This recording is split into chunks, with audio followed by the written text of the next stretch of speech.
Seorang lelaki merasakan jiran sebelah rumahnya dalam keadaan yang tidak seperti hari-hari biasa. Dia berasa hairan dengan jirannya itu. Ini kerana enjin kereta jirannya dalam keadaan hidup dan pintu rumahnya pula terbuka. Lelaki ini melihat sekeliling sekiranya jirannya itu berada di luar rumah, namun kelibat jirannya itu tidak kelihatan. Apa yang lebih menghairankan adalah pintu sliding rumah jirannya itu juga turut terbuka. Waktu pada ketika itu menunjukkan kira-kira jam 6 petang. Apa yang terjadi sebenarnya? Lelaki itu mengesyaki ada sesuatu yang tidak kena. Jirannya itu tidak kelihatan seharian suntuk pada hari itu. Kerana curiga dengan keadaan rumah jirannya pada ketika itu, memandangkan jirannya adalah seorang perempuan, lelaki itu terus menghubungi talian kecemasan 999.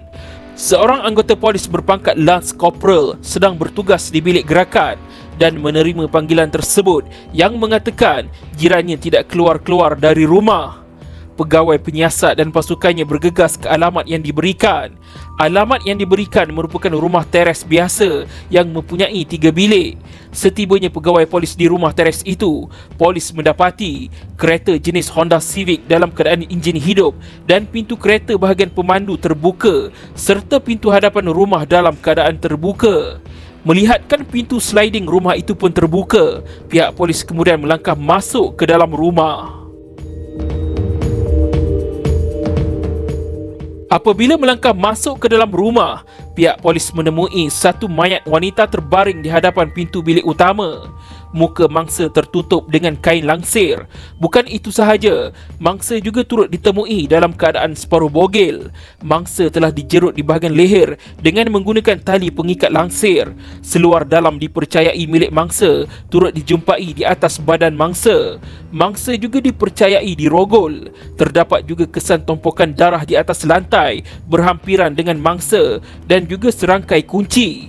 Pemeriksaan lanjut di tempat kejadian tidak menjumpai sebarang beg tangan, telefon bimbit dan juga dokumen diri milik mangsa.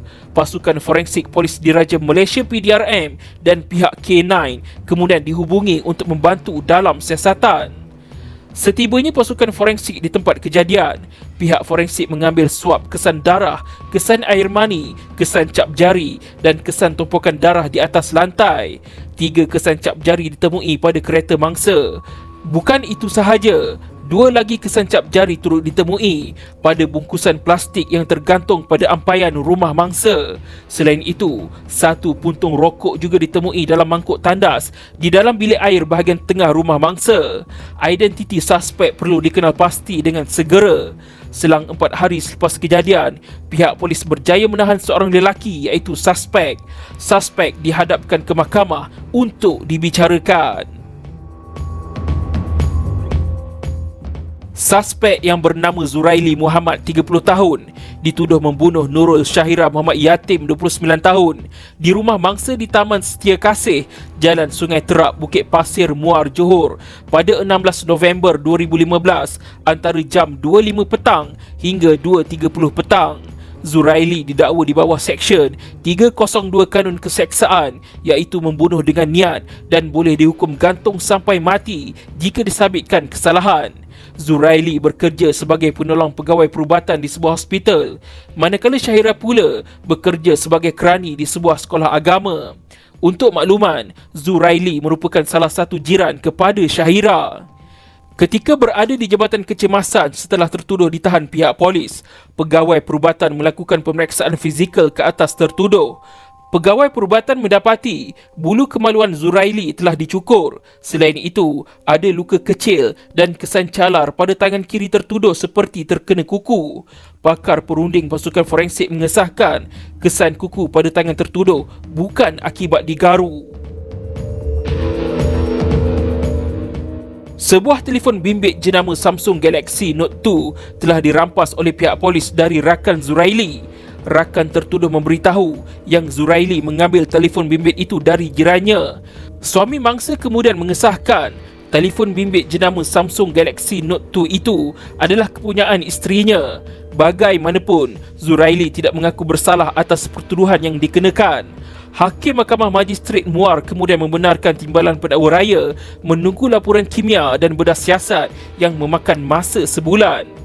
Kira-kira sebulan selepas itu, laporan bedah siasat mengesahkan mangsa mati akibat dicekik di bahagian leher.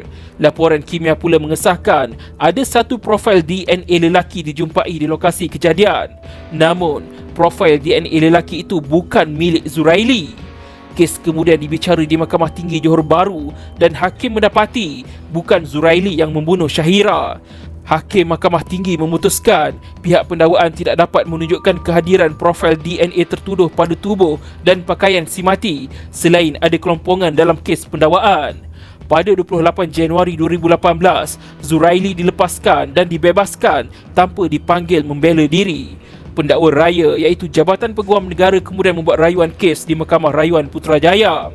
Adakah Zuraili akan disabitkan kesalahan di Mahkamah Rayuan?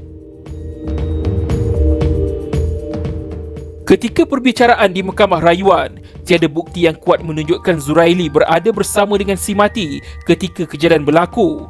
Fakta tertuduh mempunyai telefon bimbit milik mangsa tidak boleh dijadikan alasan kukuh bahawa Zuraili yang membunuh Syahira.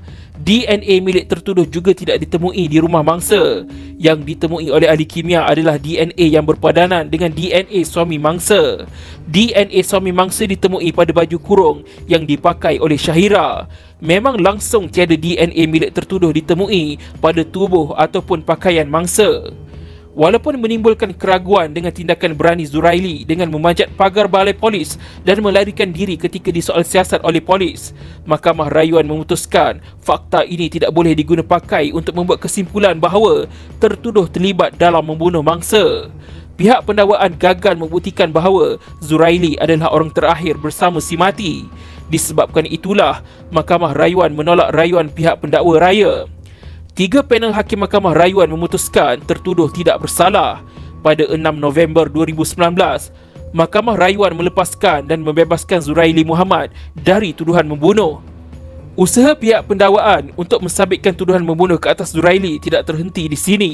Kes kemudian dibawa ke mahkamah tertinggi iaitu Mahkamah Persekutuan. Timbalan pendakwa raya berhujah wujud keterangan mencukupi yang boleh mengaitkan Zuraili dengan kematian mangsa. Ada keterangan saksi pendakwaan menyatakan tertuduh berhutang dengan rakannya dan sehari selepas kejadian, tertuduh menyerahkan telefon bimbit milik mangsa kepada seorang individu bagi melunaskan hutangnya. Selain itu, tertuduh turut menjual barang kemas milik mangsa di sebuah kedai emas pada harga RM1,000. Keterangan itu menunjukkan Zuraili memiliki telefon bimbit dan barang kemas termasuk rantai leher dan rantai tangan si mati tidak sampai 24 jam selepas kejadian berkenaan. Timbalan pendakwa raya turut berhujah tindakan Zuraili berkali-kali memujuk suami si mati supaya tidak membenarkan bedah siasat dijalankan ke atas isterinya adalah sesuatu yang pelik. Ini kerana sebagai individu yang bekerja di bidang kesihatan, tertuduh sepatutnya tahu pentingnya bedah siasat dilakukan. Peguam bela yang mewakili tertuduh pula berhujah tiada apa-apa bukti yang menunjukkan pembabitan anak guamnya dalam mencederakan dan membunuh si mati. Laporan DNA tidak menunjukkan adanya darah atau DNA Zuraili pada tubuh atau pakaian si mati. Bukan itu sahaja, darah atau DNA si mati juga tidak dijumpai pada diri atau pakaian Zuraili yang dirampas oleh pihak polis. Peguam bela juga turut mengatakan pegawai penyiasat juga gagal menjalankan siasatan terperinci berhubung isu berkaitan barang kemas dan telefon bimbit si mati yang kononnya dijual oleh tertuduh.